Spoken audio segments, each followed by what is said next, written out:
ব্রাহ্মণবাড়িয়ার শহরে অবস্থিত একটি ঐতিহাসিক ও সাংস্কৃতিক গুরুত্ববাহী জাদুঘর গত ১.৫ বছর ধরে তালাবদ্ধ অবস্থায় পড়ে আছে। মুক্তিযোদ্ধা, সংস্কৃতিসেবী ও সাধারণ মানুষ এখন জাদুঘরটি পুনরায় সংস্কার করে দর্শনার্থীদের জন্য উন্মুক্ত করার দাবি জানিয়েছেন। জাদুঘরটি মুক্তিযুদ্ধ, ব্রাহ্মণবাড়িয়ার ইতিহাস, ঐতিহ্য ও সংস্কৃতির নানা স্মারক বহন করছে।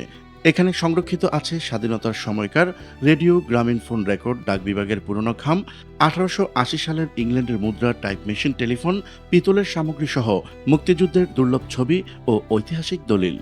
এছাড়া শহীদ ধীরেন্দ্রনাথ দত্ত ও বীরশ্রেষ্ঠ শহীদ মোস্তফা কামালের ছবি, ওস্তাদ আয়াত আলী খাঁ, বিপ্লবী উল্লাসকর দত্ত, প্রয়াত হরলাল রায় ও সাহিত্যিক অদ্বৈত মল্ল বর্মনের বিরল প্রতিকৃতিও এখানে স্থাপন পেয়েছে।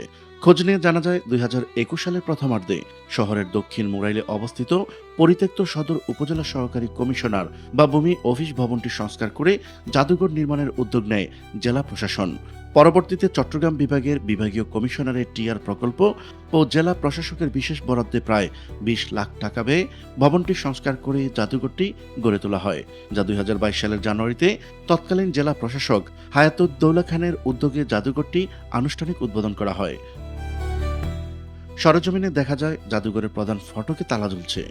একটি এলাকার ঐতিহ্যের পরিচয় বহন করে একটি সমৃদ্ধ জাদুঘর, শিল্প, সাহিত্য, সংস্কৃতির ক্ষেত্রে ঐতিহ্যবাহী জনপদী ব্রাহ্মণবাড়িয়া।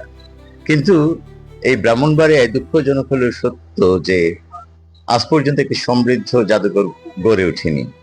এখানে কয়েকজনের প্রচেষ্টায় আর্কাইভ মিউজিয়াম এবং জাদুঘর শুরু হয়েছিল, কিন্তু পর্যায়ক্রমে তা বাধাগ্রস্ত হয়েছে। দীর্ঘদিন যাবৎ সেগুলো পড়ে আছে। তো এখনো আবার প্রচেষ্টা কেউ কেউ চালাচ্ছেন, বিশেষ করে ব্রাহ্মণবাড়িয়া জেলা প্রশাসক এখন চেষ্টা করছেন একটি সমৃদ্ধ জাদুঘর এখানে প্রতিষ্ঠা করার জন্য।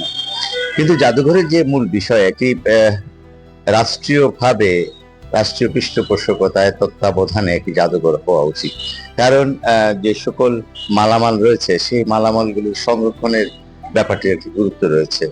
এখানে যেসব জিনিস সংগ্রহ করা হয়েছে আমরা জানি যে সেগুলা অনেকগুলো নানাবিধ কারণে সঠিক সংরক্ষণের অভাবে নষ্ট হচ্ছে। যদি ১০০ বছর বা তার পুরনো কোনো জিনিস যদি হারিয়ে যায়, আমরা তার ফিরে পাবো না। সেক্ষেত্রে সংরক্ষণের বিষয়টি এখানে গুরুত্ব দেওয়া উচিত এবং বিশেষ করে সংস্কৃতির রাজধানী বলে খ্যাত ব্রাহ্মণবাড়িয়ায় একটি ভালোভাবে, সুন্দরভাবে স্থায়ী এবং টেকসই একটি জাদুঘর এখানে আশা করে সকলেই। ব্রাহ্মণবাড়িয়া হচ্ছে অত্যন্ত একটি ঐতিহ্যবাহী জেলা। আমরা এটা যে ঐতিহ্যবাহী এটা আমরা প্রমাণ পাই বিভিন্ন জায়গা থেকে। বিশেষ করে তার যে বিভিন্ন ডকুমেন্ট আমরা পেয়েছি ইতিপূর্বে, তার মাধ্যমে বোঝা যায় যে এখানকার যে জনবসতির বয়সকাল প্রায় ১,৫০০ বছর আগে। আমরা ইতিপূর্বে জেনেছি যে সুলতানপুর থেকে একটা মূর্তি পাওয়া গিয়েছিল। বাংলাদেশের সকল প্রথিতযশা প্রত্নতত্ত্ববিদ তারা এখানে এসেছিলেন, তারা সেটা পরীক্ষা নিরীক্ষা করে আমাদেরকে জানিয়েছিলেন যে এটা কমপক্ষে ১৫০০ থেকে ১৭০০ বছর আগে। তো সেই হিসেবে বলা যায় যে এখানকার জনবসতি আরো প্রাচীন হওয়ার সম্ভাবনাই বেশি। তো আমরা ব্রাহ্মণবাড়িয়ার অনেক কিছুই ঐতিহ্যকে ধরে রাখতে পারি নাই, আর এই ঐতিহ্যকে ধরে রাখার প্রচেষ্টা হিসেবেই কিন্তু আমাদের জাদুঘর সৃষ্টি করা।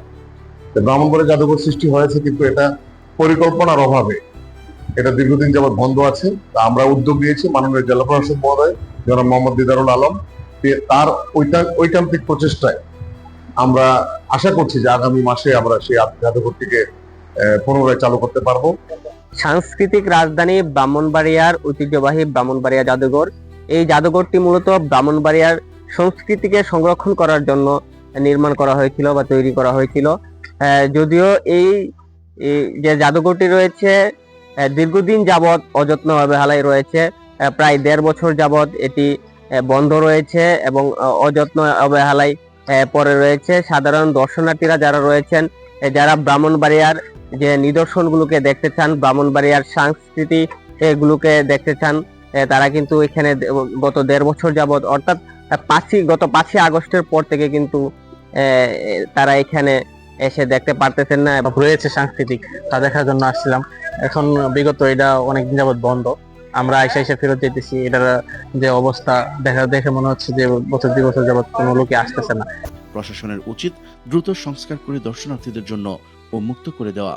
স্থানীয়দের দাবি, জেলা প্রশাসনের উদ্যোগে জাদুঘরটি রক্ষণাবেক্ষণ ও প্রদর্শনীর মান উন্নত করা হলে এটি ব্রাহ্মণবাড়িয়া জেলার অন্যতম দর্শনীয় স্থানে পরিণত হতে পারে। শিক্ষার্থী, গবেষক ও পর্যটকদের জন্য এটি হবে ইতিহাস জানার এক গুরুত্বপূর্ণ কেন্দ্র।